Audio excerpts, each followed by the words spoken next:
seen épice Habibi C3S yaatal mbindum alquran centre formation Iqra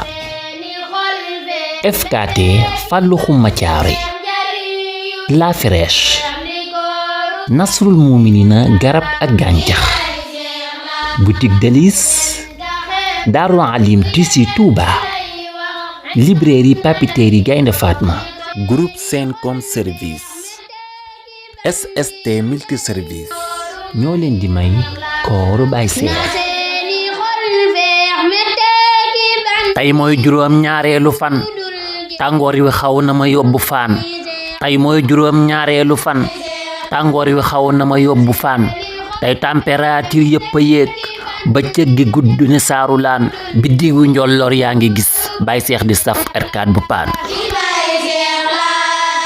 tooyal na morso ya sangu na jàngu xooji ci fukki paan tooyal na morso ya sangu na jàngu xooji ci fukki paan ndax tey du àllarbay kareem ay sébb lañ taal boori mbaan Baye Cheikh ci biir kër sëñ bi tey moo res siyaar yeeg sàkku ñaan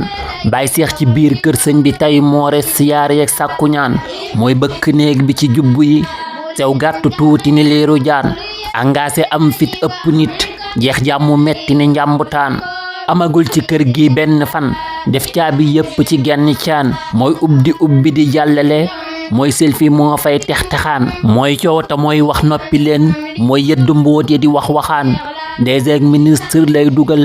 ak gaa yi fii war roppilaan yoonam ci sëñ daara ak sëriñ yoonam ci kuy leb mbaamu ñaan yoonam ci sëñ daara ak sëriñ yoonam ci kuy leb mbaaku ñaan bokkal ko jinni mu jàlle la jëndeena bokk ya wàlli yaan jëndeena dëkk ya wàlli yaan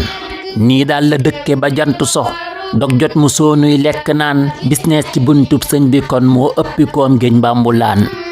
saay topp bool ya ba biir ba toj fa mujj mooy urgence bu faan saay topp ñam ya ba mujj fër fa mujj mooy urgence bu faan fa mujj mooy urgence bu faan allahumma salli ala sayyidina muhammad wa sallam ñatti jubbam fu nekk lay dem li kooru Baye Cheikh la ki Baye Cheikh la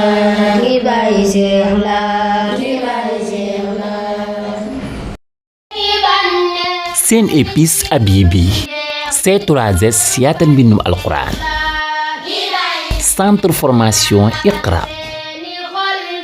FKT Fallou Khouma Thiaré La Fraîche Nasrul Mouminina garab ak gàncax boutique Délices